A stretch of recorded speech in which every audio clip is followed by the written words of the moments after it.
here in Vietnam, there's been work being done on the labour code at the moment, and I've always been struck by how hard-working Vietnamese women are at all levels. And I think that's a key opportunity to look and see how we can, particularly in the political sphere and in public service, encourage and provide an enabling environment for women to progress.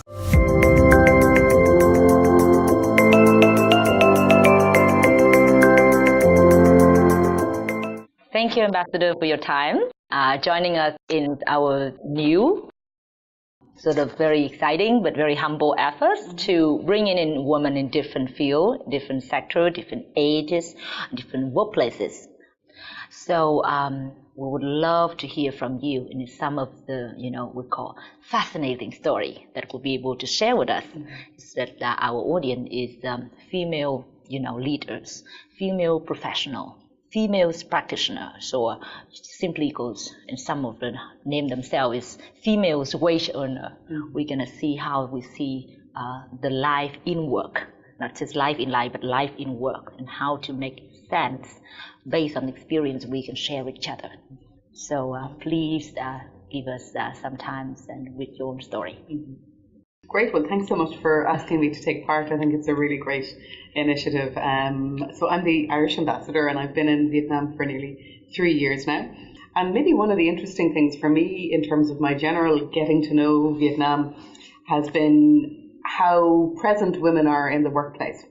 So in comparison to maybe other places that I have lived, or in comparison to my own country, Ireland, there's a very high participation rate of women in the workplace at every level. And I've always been struck by how hard-working Vietnamese women are at all levels, be it at the management board, the CEO level, or the informal sector, where you see people working very, very hard and women working very, very hard.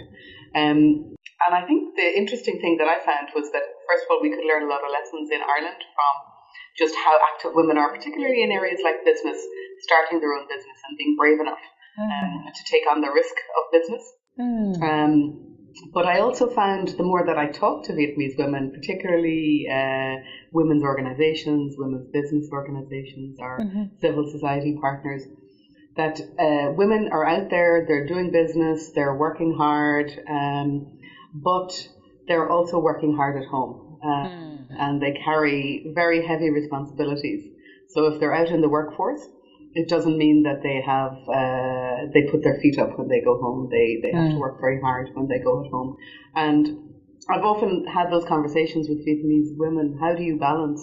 There's always this question about how do you balance family life and work life. And Vietnamese women seem to do it by sleeping very little and working very hard. At any means. Yes, yeah. And I suppose that has posed questions as to, what conversations are we having with the men in our lives and sons and male friends and male colleagues about how to rebalance that a little bit.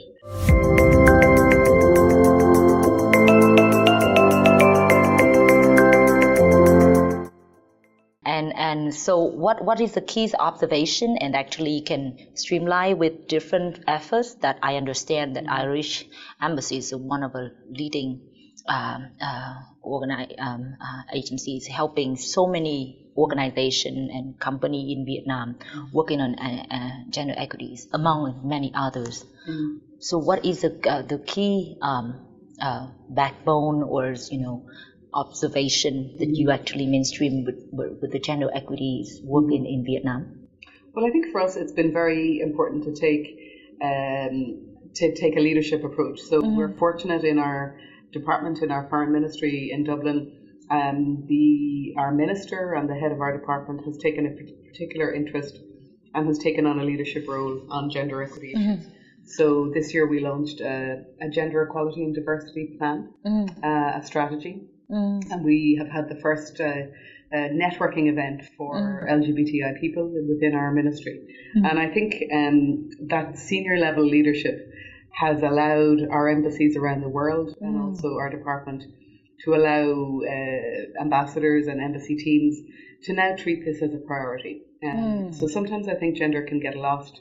It's something that we know it's a good thing to work on, but it gets squeezed out by other priority issues. But we have very clear direction within our team and from Dublin that this is a priority. So we put it in our business plan. I'm very interested in to see, we see so many efforts and so many programs out there where we see that there are some, so many programs for gender equity. He for she's, the best, work to protect women, sexual harassment.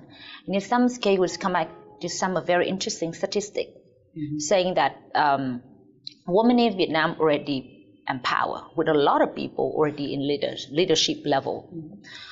In some other case, we're looking at some case with a lot of audits provided by big organizations saying that there are no sexual harassment at workplaces that we've been to. And some other places say that there was a big firing, layoff of women, especially women from 30 to 35 has been everywhere. But then suddenly some leaders say that does not happen in some big organization, free trade, like a free foreign invested company, for example.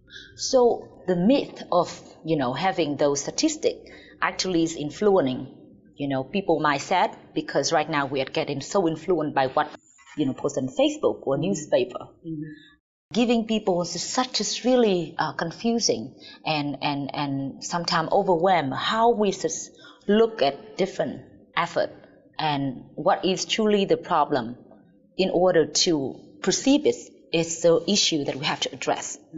And then going to put it into priority because you already see it, like your embassy already see it, your staff understand it. How to make similar or different organization see it as a priority when out there the information or statistic kind of a misleading. Yeah, and I think it's really important that we have good evidence base and good data. Yeah. And I think governments have a responsibility around that. Certainly, I know in my own country, there is a focus on through our Gender Equality Commission and our Human Rights Commission in having good data so that we can make decisions. But even with good data, it takes time to make change. And I think the difference is to look at what happens if you do nothing. And what happens if you do something to try and drive change. Say, for instance, in Ireland, in our department, we have a problem with not enough women being in senior leadership positions. Yeah. You can see it. So the data tells us that it's about 30% of women in senior leadership positions. Yeah.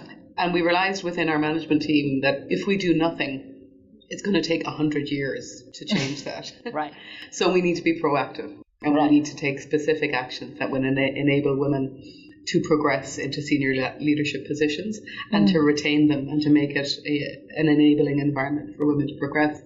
Here in Vietnam, there's been work being done on the labour code at the moment. And I think that's a key opportunity to look and see how we can, particularly in the political sphere and in public service, encourage and provide an enabling environment for women to progress. One of the areas that has been identified is the issue of retirement age and equalisation of retirement age so that women have the same career window as men. And I think we're encouraged by indications that it is the objective of the National Assembly and of the government to look at equalisation and a path towards that. And I think that will make a huge difference. And I think we've done a little bit of work in our embassy here in Hanoi to try and see, we have an Irish aid program here in the embassy. We support Vietnam in its development, and gender equality is mainstreamed through that program. It's a very important part of everything we do. But sometimes we felt it was